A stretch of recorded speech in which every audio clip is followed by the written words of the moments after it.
오늘부터 시작해서 4주간을 대강절 또는 대림절 이렇게 얘기합니다. 성탄절, 주님 오신 날을 앞두고 주님을 기다리는 4주간을 말하는 것이에요. 그런데 우리가 기다리는 예수님은 어떤 예수님이냐? 초림하신 예수님은 이미 오셔서 십자가와 부활 사역을 마치시고 하늘나라에 올라가 계신 상태입니다. 그래서 우리가 주님의 강림, 주님의 오심을 기다린다 하는 것은 재림하시는 예수님을 기다리신다 하는 것입니다. 오늘부터 마음으로 소망하면서 주님께서 온전히 내 삶을 장악하여 주시고 다스려 주시라고 기도하면서 우리 주님의 기쁜 성탄을 맞이하기 위하여 기다리는 아름다운 절기 되시기를 주님 이름으로 축복드립니다. 기다리는 신앙이 참 아름다운 신앙입니다. 그런데 성경에 보니까 우리가 하나님을 기다리는 것 이상으로 하나님께서 우리들을 기다리신다고 하신 말씀이 참 많이 등장합니다. 오늘 본문 18절 말씀을 다시 한번 읽겠습니다. 이사야 30장 18절 말씀입니다. 그러나 여호와께서 기다리시나니 이는 너희에게 은혜를 베풀려 하심이요 일어나시리니 이는 너희를 긍휼히 여기려 하심이라. 대저 여호와는 정의의 하나님이심이라. 그를 기다리는 자마다 복이 있도다. 아멘. 우리는 재림하실 예수님을 기다립니다. 아이고 예수님 빨리 좀 오세요. 빨리 좀 오세요.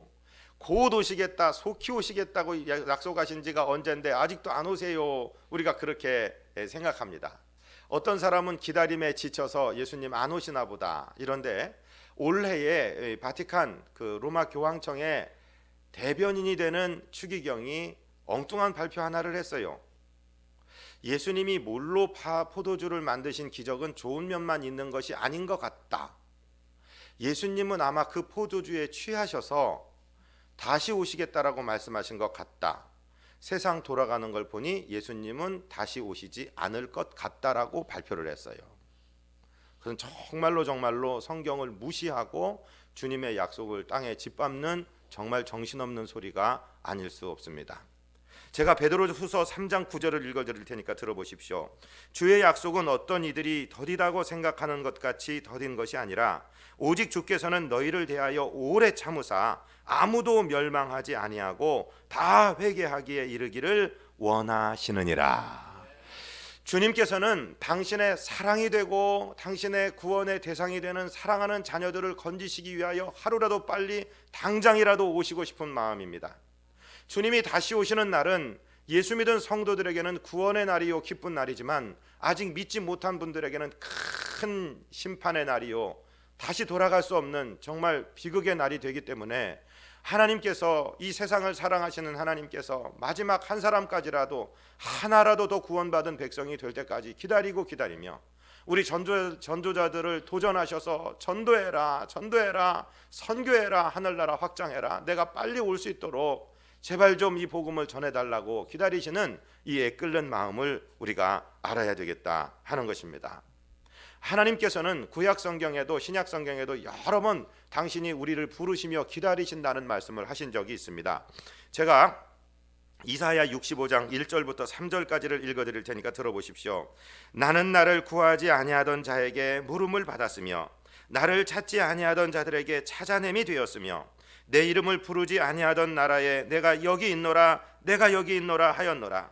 내가 종일 손을 펴서 자기 생각을 따라 옳지 않은 길을 걸어가는 패역한 백성들을 불렀나니 곧 동산에서 제사하며 벽돌 위에서 분향하며 내 앞에서 항상 내 노를 일으키는 백성이라. 하나님의 자녀는요 성전에서 분향을 해야 되는데 제사를 드려야 되는데 산속에 사당에 가서 제사를 드립니다. 하나님의 자녀들은 돌로 다듬지 않은 원석으로 제사를 드려야 되는데 벽돌을 쌓아놓고 이방의 풍습을 따라서 제사를 합니다. 하나님의 분노를 촉발하는 이 백성들을 향하여 하나님은 진노하시는 것이 아니라 오히려 길모퉁이에서 손을 드시고 내가 여기 있노라 말씀하셨다라고 이사야 65장은 기록하고 있어요. 하나님은 당신의 백성이 우상의 백성이 되어버리고 당신을 떠나간 백성을 향해 채찍질하지 아니하시고 정말 애끓는 심정으로 길모퉁이에서 부르시고 계신다는 것입니다. 두 손을 들어 올려서 내가 여기 있노라, 내가 여기 있노라, 제발 돌아오거라 라고 하나님은 부르시고 우리를 기다리신다는 사실을 말씀하고 계십니다. 오늘 본문에 의하면 하나님이 왜 기다리시느냐, 무엇을 위해서 하나님은 기다리시느냐 하는 것을 말씀해 주고 있습니다. 우리 조금 전에 읽은 오늘 본문 이사야 30장 18절 말씀을 다시 한 번만 읽어 주시겠습니다.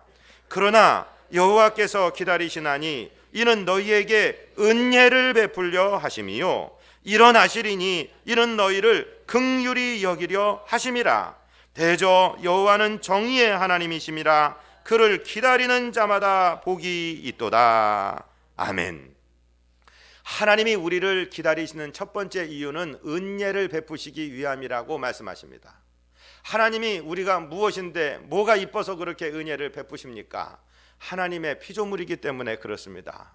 하나님이 당신의 형상대로 당신의 DNA를 집어넣어서 만드시고 말씀으로 만드신 것이 아니라 진흙을 빚어서 당신의 손으로 만드시고 당신의 생기를 즉 성령을 불어넣으심으로 생명이 되게 하신 하나님의 피조물이요 하나님의 사랑의 대상이 되기 위하여 만드신 하나님의 작품이기 때문에 하나님은 저와 여러분에게 은혜를 베풀어 주십니다.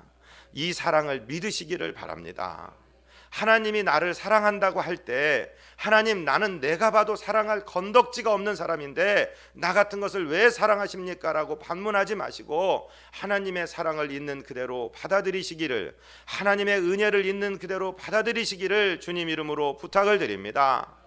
때때로 자녀들은 생각합니다. 엄마가 아빠가 왜 날 사랑하지? 엄마 내가 뭐가 이뻐서 사랑해?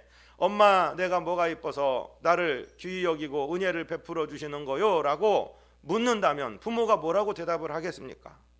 그 아이한테 어떤 설명을 할 수 있겠습니까? 아무 설명 못합니다. 이놈아 너도 시집가고 장가들어서 애기 낳아봐.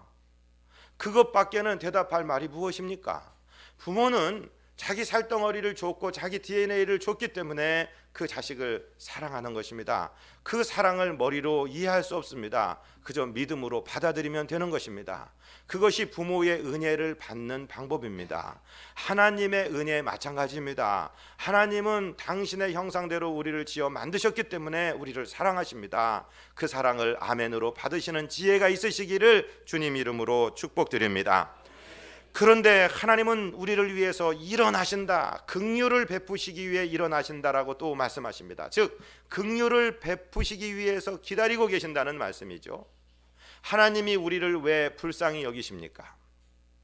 불쌍히 여긴다, 긍휼이라는 말은 라힘이라고 했습니다. 이 라힘이라는 말은 라훔이라는 말에서 왔는데 라훔은 어머니의 자궁을 말합니다. 이제 수정란이 되어서 세포 분열이 막 시작되어 생명이 약동적으로 일어나는 그 여린 생명에게 있어서 어머니의 아기 집은 최고로 부드러운 곳, 최고로 온화한 곳, 최고로 온도나 습도나 모든 것이 맞춰져 있는 조건입니다. 그렇듯이 하나님이 저와 여러분을 사랑하시고 불쌍히 긍휼히 품에 안아 지키신다는 사실을 믿으시기 바랍니다. 우리에게 어려움이 있고 괴로움이 있는 이 순간에도 하나님은 우리를 그렇게 긍휼로 싸고 계시며 품고 계시며 우리에게 궁극적인 긍휼을 보이시기 위해서 기다리시고 그 순간이 될 때 일어나실 것이라는 하나님의 예언의 말씀을 믿음으로 받아들이시기를 주님 이름으로 축복드립니다. 이사야 103장 13절에 보니까요, 아버지가 자식을 긍휼히 여김같이 여호와께서는 자기를 경외하는 자를 긍휼히 여기시나니 이는 그가 우리의 체질을 아시며 우리가 단지 먼지뿐임을 기억하심이로다. 창조주 하나님의 입장에서 보면 우리는 먼지였어요. 우리는 진흙덩어리였어요. 우리는 진토였어요. 거기서 하나님이 손으로 빚으시고 생기를 넣으셔서 사람을 만드셨기 때문에 우리의 그 아주 작은 그 시점을 아시기 때문에 우리가 태중의 어머니의 자궁에 착상되는 그 순간을 주님이 아시기 때문에 우리를 긍휼히 여기시는 겁니다. 저는요 아기가 셋인데요, 이제 아기가 아니죠. 저보다 등치가 다 커졌고 몸무게가 저보다 다 더 나가는 사람들이 되었으니까. 그런데 왜 저보다 등치 큰 사람을 제가 긍휼히 여길까요? 그가 어렸을 때를 저는 봤기 때문입니다. 그가 엄마 뱃속에서 나왔을 때를 제가 알기 때문입니다. 지금은 자기 아빠보다 등치가 훨씬 커졌지만은 그 어린 것 이런 표현에서 어쩐지 모르지만 통닭 한 마리만한 것, 그죠? 목욕을 시키려고 대야에 담그면은 이 다리를 하나 이게 잘못 잡으면 다리가 부러질 것 같고, 손을 하나 잘못 받으면 손이 부러질 것 같아 덜덜덜덜 떨면서 목욕을 시켰던 에미에비는 그 아이의 어린 시점을 봤기 때문에, 그 부모는 자식이 환갑이 지나고 칠순이 지나도 그저 애입니다. 그저 애틋한 겁니다. 하나님께서 그 부모의 긍휼의 마음으로 저와 여러분을 사랑하시고 그 사랑하시는 가운데 저와 여러분을 기다린다는 사실을 믿음으로 받아들이시기를 주님 이름으로 축복드립니다. 동시에 오늘 본문은 우리에게 뭐라고 말씀하시냐면 정의를 드러내시려고 기다리신다라고 말씀하고 계십니다. 하나님은 은혜, 즉 사랑의 하나님이요 긍휼의 하나님과 동시에 정의의 하나님이십니다. 하나님이 사랑하시고 긍휼히 여기시기 때문에, 불쌍히 여기시기 때문에 지금이라도 막 건져주고 싶습니다. 동시에 하나님은 정의의 하나님이시기 때문에 절대로 더러운 밥그릇에 밥을 담아 주실 수가 없는 하나님이십니다. 하나님, 내가 잘못된 거 압니다. 죄악에 발을 담고 있습니다. 그런데 나를 불쌍히 여겨주셔서 내가 이 죄악을 지금 버릴 수가 없으니까 나를 좀 일단 불쌍히 여겨주셔서 이 늪에서만 건져주신다면 내가 죄악을 버릴게요. 그런 기도는 하나님 앞에 상달될 수가 없습니다. 하나님은 정의의 하나님이시기 때문에 내가 죄를 완전히 깨끗이 처리하고 예수 그리스도의 보혈의 공로 의지하여 그 보혈에 씻음 받고 죄의 의도를 버리고 온전히 성결하게 되기 전까지는 하나님 정의의 하나님은 기다리실 수밖에 없다는 것입니다. 그것이 오늘 본문 이사야 30장 18절이 말씀하고 계시는 하나님의 속성입니다. 그러니까 기도하면 하나님이 내 기도를 들어주시는 것, 그렇게 말할 수도 있습니다만은 더 정확하게 표현한다면 내가 간구하고 기도하다 보면은 내 죄악을 하나하나 떨어버리게 되고 그리고 정결에 이르러서 하나님께 가까이 가게 되는 것입니다. 기도줄을 잡고 당기면 하나님이 오시는 것 같지만 사실은 내가 하나님께 점점 더 가까이 간다는 사실이죠. 하나님께서도 응답의 날을 기다리시는데 내가 완전히 깨끗하게 성결하게 정의롭게 되는 그 순간까지 안타까운 심정으로 바라보시며 기다리셨다가 그 순간이 완성되는 순간에 온전한 구원을 우리에게 보여주신다, 이 말씀입니다. 이사야 59장 1절 2절에 보면 여호와의 손이 짧아 구원하지 못하심도 아니요 귀가 둔하여 듣지 못하심도 아니라 오직 너희 죄악이 너희와 하나님 사이를 갈라놓았고 너희 죄가 그의 얼굴을 가리어서 너희에게서 듣지 않으시게 함이니라. 정의의 하나님은 죄를 가지고 그대로 그 죄악 구덩이에서 부르짖는 자의 기도를 들으실 수가 없는 거예요. 우리 죄가 하나님과 우리 사이의 사이를 막아버려서 하나님으로 하여금 우리의 기도가 들리지 않도록 하신다라고 성경은 말씀하고 있습니다. 우리가 예수 그리스도의 보혈의 공로 의지하여 우리 죄의 씻음을 받고 주님 앞에 나가는 순간에, 즉 정의롭게 되는 순간에 하나님의 기다리시고 미루어졌던 응답들은 하늘문이 열리고 쏟아져 내리는 줄로 믿게 되시기를 주님 이름으로 축복드립니다. 하나님의 은혜로 구원을 입은 성도들은 이제부터 무엇을 해야 되느냐? 본문 19절이 가르쳐주고 계십니다. 시온에 거주하며 예루살렘에 거주하는 백성아, 너는 다시 통곡하지 아니할 것이라. 그가 네 부르짖는 소리로 말미암아 네게 은혜를 베푸시되 그가 들으실 때에 네게 응답하시리라. 아멘. 시온에 거주하며 예루살렘에 거주하는 백성아. 시온은 하나님의 도성 예루살렘의 애칭입니다. 즉 하나님의 말씀이 선포되고 하나님께 예배가 드려지는 공간을 말합니다. 신약의 개념으로는 예수 그리스도의 이름으로 예배하며 주의 말씀을 듣고 있는 성도들아, 이 뜻입니다. 저와 여러분을 부르는 말씀이라 이 말씀이죠. 너는 다시 통곡하지 아니할 것이라. 억울해요, 괴로워요, 못 살겠어요 하고 하는 통곡이 아니라, 이제는 그런 통곡이 아니라 하나님의 의와 하나님의 나라를 구하는 기도소리, 부르짖는 기도소리로 말미암아 우리에게 은혜를 베푸시겠다 말씀하시는 것입니다. 그가 들으실 때에 네게 응답하시리라. 지금은 안 듣고 계시다는 것이 아닙니다. 기도의 분량이 찰 때까지 하나님께서 기다리셨다가 우리의 기도의 분량이 차는 순간에 하나님이 기적으로 응답하시겠다 하는 것입니다. 할렐루야. 그래서 성도들은요, 믿음으로 주님을 향해 간구하고 부르짖어야 되는 줄로 믿습니다. 저는 우리 민족의 역사만 봐도 그래요. 우리 민족은요, 아직 기도가 좀 식기는 했지만 기도가 잠자지는 않고 있습니다. 아직도 기도하는 백성이 있습니다. 그래서 하나님이 이 민족을 아직 버리지 않고 붙들어 주시는 줄로 믿으시기를 바랍니다. 우리 교회 전체가 기도했지만 저도 개인적으로 정말로 간절히 기도했습니다. 우리나라의 이 차별금지법, 이제는 이름을 바꿔서 인권보호법이라고 바꿨는데 그건 정말 인권을 위한 것이 아닙니다. 그 차별금지법, 인권보호법의 전 단계로 10월 10일 날 세계 인권의 날에 서울시민인권헌장이라는 것을 발표하려고 일부의 사람들이 막 절차도 무시하고 법도 아닌 대로 밀어붙이면서 행했습니다. 교회는 기도했습니다. 그리고서 11월 28일 날 공청회에서 이것이 완전히 무산되었습니다. 성도 여러분, 감사합니다. 기도해 주신 성도께 감사드리고 하나님께 영광을 돌립니다. 아직까지 이 나라를 붙들고 계신 하나님을 찬송합니다. 기도하는 사람들에 의해서 하나님은 이 나라를 지키고 붙들고 계신 줄로 믿습니다. 그게 어떻게 보면 인권을 나타내고 그게 어떻게 보면은 대단하게 국민을 유익하게 하는 것 같은데요. 전 국민의 74% 이상, 아니 80% 이상이 반대하고 있는 동성애를 그걸 완전히 합법화시키겠다라고 인권 보호의 차원에서 말하고 있는 것입니다. 그리고 타종교 이단 종교에 대해서 이단이라고도 말하지 못하도록, 그리고 길거리에서 전도도 못하도록 그렇게 발전해가는 법의 시작을 하나님께서 막아주신 것을 감사합니다. 이 나라는 아직도 성도들이 기도하고 있기 때문에, 부르짖고 있기 때문에 하나님이 붙들어 주신 줄로 믿습니다. 36년간 일본 사람들한테 나라 뺏겨서 울고 불고 그때도 우리는 기도했고요, 전쟁 때도 기도했고요, 보릿고개 넘어갈 때도 기도했고, 그래서 그 전쟁의 폐허더미에서 하나님은 지금 이 나라를 세계 11번째 12번째 살며 코리안 드림을 가지고 선교지의 사람들이 이 땅에 찾아오는 나라로 만들어 주신 줄을 믿으시기를 바랍니다.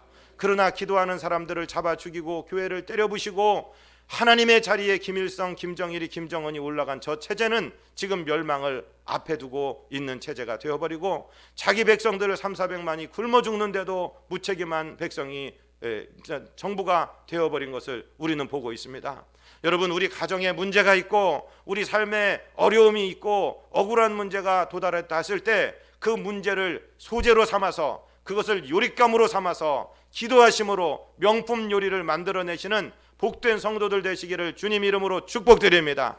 부르짖을 때에 우리 기도의 분량이 차고 하나님의 기도에 들릴 때, 귀에 들렸을 때 하나님이 응답하시겠다라고 말씀해 주시는 것입니다. 이 시편 50장 14절 15절에 보니까요, 감사로 하나님께 제사를 드리며 지존하신 이에게 네 서원을 갚으며 환난 날에 나를 부르라. 내가 너를 건지리니 네가 나를 영화롭게 하리로다. 할렐루야. 여러분, 환난이 오는 것을 슬퍼하고 괴로워하지 마시고 환난을 소재거리로 디딤돌로 삼으셔서 부르짖으시기를 바랍니다. 하나님이 환난을 통해서 하나님이 명품의 신앙의 간증거리를 만들어내시는 줄로 믿습니다. 하나님, 내가 주님 믿고 정면으로 돌파하겠사오니 나로 하여금 주님을 위한 간증집을 쓸 수 있는 사람 되게 하여 주시옵소서. 환난 날에 부르라. 내가 너를 건지리니 네가 나를 영화롭게 하리라. 주님 약속하셨사오니 저를 그 재료로 삼아 주시옵소서. 그 축복의 주인공 삼아 주시옵소서. 간구하시는 믿음의 사람들 되시기를 주님 이름으로 축복드립니다. 이런 말씀들은요, 하나님께서 성령으로 보증하신 하나님의 언약이기 때문에, 계약서기 때문에 이 말씀을 들이대면서 하나님께 기도하십시오. 하나님께서 들어주시지 않을 수가 없는 것입니다. 하나님께서 분명히 말씀으로, 성령으로 기록하신 말씀으로 약속하셨기 때문입니다. 하나님이 우리를 기다리시고 하나님이 우리로 하여금 기다리게 하시는 하나님께서 그냥 맹목적으로 무조건 기다려라 하시는 것이 아닙니다. 우리에게 우리의 스승이 되시는 보혜사 성령님을 보내주시면서 우리를 돕게 하시면서 우리로 하여금 기도하고 기다리고 기도하게 하시는 것입니다. 할렐루야. 오늘 본문 20절로 21절을 읽겠습니다. 주께서 너희에게 환난의 떡과 고생의 물을 주시나 네 스승은 다시 숨기지 아니하시리니 네 눈이 네 스승을 볼 것이며 너희가 오른쪽으로 치우치든지 왼쪽으로 치우치든지 네 뒤에서 말소리가 네 귀에 들려 이르기를 이것이 바른 길이니 너희는 이리로 가라 할 것이며. 아멘. 성령 하나님을 보내셔서 저와 여러분을 도우시고 저와 여러분을 인도해 주십니다. 성령 하나님의 이름이 뭐냐면요, 저를 한번 따라하십시오. 보혜사. 한자로 풀면 무슨 뜻이냐면은 보호하시는 분이십니다. 우리를 지키시는 분이십니다. 해자는 은혜를 베풀어 주시는 분이십니다. 그리고 사자는 스승사이십니다. 우리를 보호하시며 우리에게 은혜를 베푸시는 우리의 카운슬러가 되시는 스승님께서 우리 옆에 와 있어요. 이 보혜사를 헬라 말로는, 저를 한번 따라하십시오. 파라클레이토스. 네, 파라라는 말은 옆으로, by, beside 이런 뜻이에요. 클레이토스라는 말은 칼리오라는 말에 썼습니다. 칼리오라는 동사의 원형은 영어 컬리 온 단어인데 부르다예요. 부르다. 클레이토스는 수동태로 불려졌다 이 말씀이에요.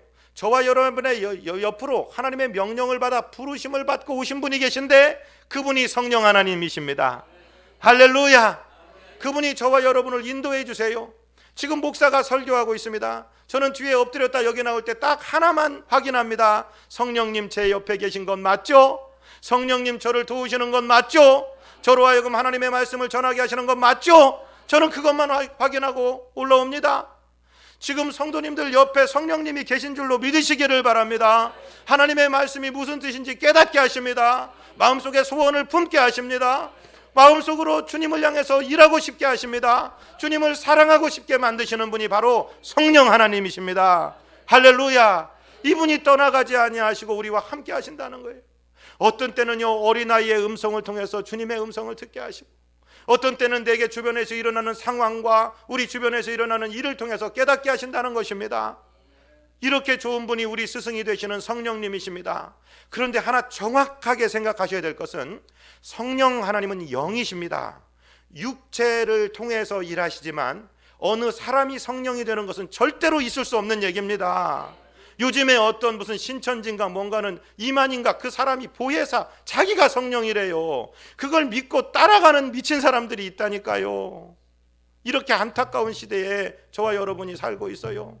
성령은 사람을 감동하시고 사람을 통해서 일하시는 것이지 어떤 사람이 성령이 되는 것은 말도 안 되는 얘기입니다.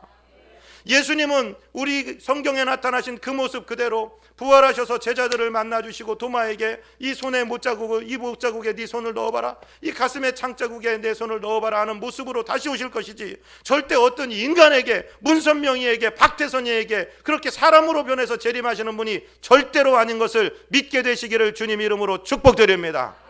아무리 뛰어난 목사님이라도 아무리 뛰어난 사도라도 내가 재림 예수다, 내가 성령이다 하는 소리는 절대로 거짓말이고 그건 사탄의 하수인이니까 그건 쫓아내시기를 주님 이름으로 축복드립니다.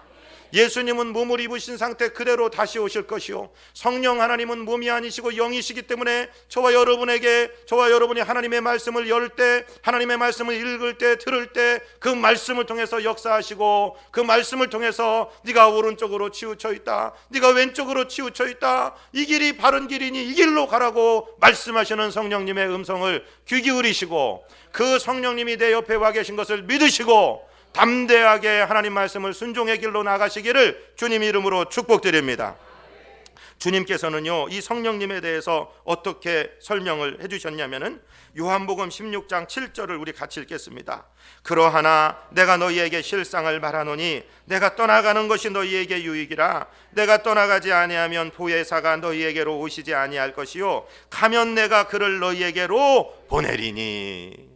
예수님이요, 마지막 날 십자가 지시기 전에 약속하신 말씀이에요. 내가 가면 성령님, 다른 보혜사를 보낼 텐데 그분이 오시는 것이 너희에게 훨씬 유익한 거야. 이게 무슨 뜻이냐면요, 예수님이 지금도 육신을 입고 계셨다면 예수님은 육신을 입고 계시는 순간에 시간과 공간의 제약을 받지 않습니까?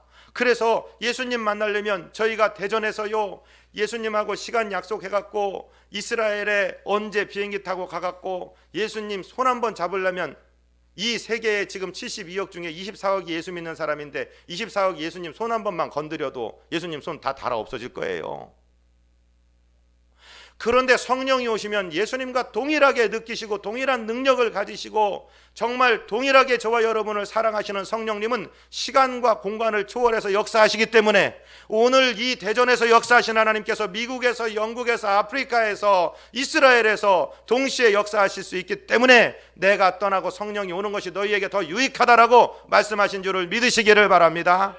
이 주님이 저와 여러분과 함께 하신다고요. 우리가 예배할 때뿐만 아니라 우리가 직장에 가 있을 때, 우리가 삶의 현장에서 어찌할 바를 모를 때, 그때 성령이 저와 여러분을 위해서 돕고 계신 줄을 믿으시기를 바랍니다. 성령이 도우시는데요, 참 미안하게 도우세요. 어떤 때는 생각도 안 난 것이 생각나게 하시고, 내가 생각도 못했던 사람을 만나게 하시고, 성령 하나님은 우리를 도우십니다. 그런데 성령은요, 우리가 기도할 때 도우십니다. 우리 원수대적이 가장 싫어하는 것은 우리가 기도하는 것입니다. 그래서 기도 못하게 합니다. 기도하려고 그러면 잡생각이 들게 하고 다른 일이 생기게 하고 여러 가지 일을 만듭니다. 그런데 성령께서 안타까운 마음으로 우리가 예수님을 주라고 영접할 때 우리 안에 들어오셔서 내주하시고 떠나가지 아니하시는 성령께서는 우리 연약함을 도와주십니다. 로마서 8장 26절 우리 같이 읽습니다. 이와 같이 성령도 우리 연약함을 도우시나니 우리는 마땅히 기도할 바를 알지 못하나 오직 성령이 말할 수 없는 탄식으로 우리를 위하여 친히 간구하시느니라. 아멘. 여러분, 사실은 우리는 너무 좋아도 뭐라고 기도해야 할지를 모르고 너무 힘들어도 뭐라고 기도할지를 사실은 모릅니다. 그러니까 어떤 분들은 기도하다가 방언을 합니다. 내 안에 계신 성령께서 말할 수 없는 탄식으로 나를 대신해서 기도하고 계십니다. 나의 영이 그 성령을 받아서 하나님께 직접 올라가는, 사람이 알아듣고 듣지 못하는 비밀을 말하는 방언을, 요즘에 뭐 가짜니 하지 말라고 하는 분들 계신데 절대 그런 말에 속지 마시기를 바랍니다. 방언을 하시는 분들은 더욱 많이 하시기를 바랍니다. 성령께서 우리의 안에서 도우시는 것입니다. 그리고 우리가 뭐라고 기도할지 모를 때도 기도의 자리에 버티고 앉아 계시기를 바랍니다. 눈물이 나면 그냥 우시면서 주님이라고 부르시기를 바랍니다. 우리 안에 성령께서 말할 수 없는 탄식으로 저와 여러분을 위하여 기도하시며 돕고 계시는 줄로 믿으시기를 바랍니다. 여하튼 기도의 자리에 나오십시오. 기도를 포기하지 마십시오. 주님께 부르짖으십시오. 성령께서 도우시기 때문에 그렇습니다. 이 성령의 특징은 무엇이냐면요, 예수님을 드러내는 영이세요. 사도행전 1장 8절에 보니까 오직 성령이 너희에게 임하시면 너희가 권능을 받고 예루살렘과 온 유대와 사마리아와 땅끝까지 이르러 내 증인이 되리라. 여기서 내라고 말씀하시는 분은 예수님이시죠. 예수님의 증인이 되도록 만드시는 분이 성령님, 즉 예수님이 그리스도시요 인류에게 베풀어 주신 유일한 구원의 길이라고 말씀하시는 분이 성령님이십니다. 그러니까 자기가 성령이라고 얘기하고 성령 충만하다고 얘기하면서 자기 자랑을 하고 자기 능력을 보이고 자기가 영광을 받는 사람은 성령의 사람입니까? 아닙니까? 그건 가짜입니다. 성령이 충만하면 예수님이 그리스도이신 것을 말하게 되어 있습니다. 예수님의 것을 가지고 예수님의 이름으로 전하는 분이 성령이시기 때문에 저와 여러분이 성령 충만하면 예수님을 사랑하게 되어 있습니다. 저와 여러분이 성령 충만하면 하나님을 사랑하게 되어 있습니다. 성령 충만 받으시기를 바랍니다. 이분의 도우심으로 우리는 어려움을 너끈히 이겨낼 수 있는 줄로 믿으시기를 바랍니다. 그렇게 구원 얻고 성령 충만한 성도들은 어떤 삶의 변화를 일으키느냐? 22절, 오늘 본문 22절이 그것을 말씀하십니다. 또 너희가 너희 조각한 우상에 입힌 은과 부어 만든 우상에 올린 금을 더럽게 하여 불결한 물건을 던짐같이 던지며 이르기를 나가라 하리라. 하나님의 백성인데 배부르게도 못하고 양식도 아닌 것에게 우상에게 드렸던 정성과 시간과 그 물질과 그 모든 것들이 정말로 아깝고 억울하게 생각이 되는 거예요. 그래서 옛날에는 그것이 무슨 보물인 것처럼 가슴에 품고 있던 우상, 그 우상에게 입혔던 은과 금을 던지면서 더러운 물건처럼 던지면서 나가라고 말할 것이다, 이 말씀입니다. 지금 대한민국 기독교의 가장 큰 위기는 무엇이냐? 교회와 성도에게 동시에 있는 것인데 하나님 아닌 다른 것들을 하나님 옆에 놓고 같이 믿고 있는 것입니다. 사랑하는 성도 여러분, 우상은 흉내도 내지 마시기를 바랍니다. 우상을 미워하시기를 바랍니다. 하나님은 질투하시는 하나님이십니다.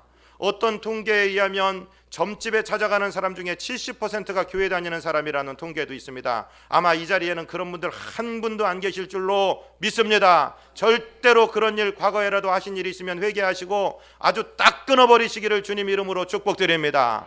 무슨 스포츠 신문이니 일간지 잡지에 재미로 보는 운세, 오늘의 운세 보지 마세요. 왜 구체적으로 축복하신다는 하나님의 러브레터가 있는데 쓸데없는 것을 보고 계십니까? 왜 귀신과 교제하십니까? 오늘 도전 드립니다. 주님의 순결한 신부들이 되시기를 주님 이름으로 축복드립니다. 재미로라도 그런 거 하지 마십시오. 다 아멘하시기 바랍니다. 하나님을 사랑하시고 우상을 던져버리시기를 바랍니다. 얼마나 가증한 것이라면, 여기 지금 더러운 것인데요, 제가 주일 낮 설교에 하긴 뭐하지만 성경에 그대로 나오니까 영어로요 men's cloth라고 나와요. 이게 무슨 말이에요? 여자들의 더러운 생리대를 말하는 거예요. 그거를 던져버림처럼 던져버린다고 했습니다. 사랑하고 존경하는 성도 여러분, 우상과 하나님을 절대 겸해서 섬길 수 없습니다. 하나님을 기다리는 자들은 성경 말씀 읽으면서 성령 충만 받아서 하나님만 기다리시기를 주님 이름으로 축복드립니다. 성도의 구별된 삶을 사시기를 주님 이름으로 축복드립니다. 혹시 재물이라도 또 거기서 혹시 도움이 올까 해서 그런 운세나 무슨 이제 다음 달이 되면은 무슨 토정 비결이니 뭐 내년의 운세니 그런 거 생각하지 마십시오. 하나님의 말씀을 붙드시기를 바랍니다. 하나님의 말씀에 붙들릴 때 하나님이 우리를 붙들어 주시고 하나님을 기다리는 자에게 약속하신 약속을 우리에게 베풀어 주실 줄로 믿습니다. 하나님만 기다리며 승리하는 저와 여러분 되시기를 주님 이름으로 축복드립니다. 이사야 55장 2절 마치고 읽고 말씀을 마치겠습니다. 너희가 어찌하여 양식 아닌 것을 위하여 은을 달아주며 배부르게 하지 못할 것을 위하여 수고하느냐? 내게 듣고 들을지어다. 그리하면 너희가 좋은 것을 먹을 것이며 너희 자신들이 기름진 것으로 즐거움을 얻으리라.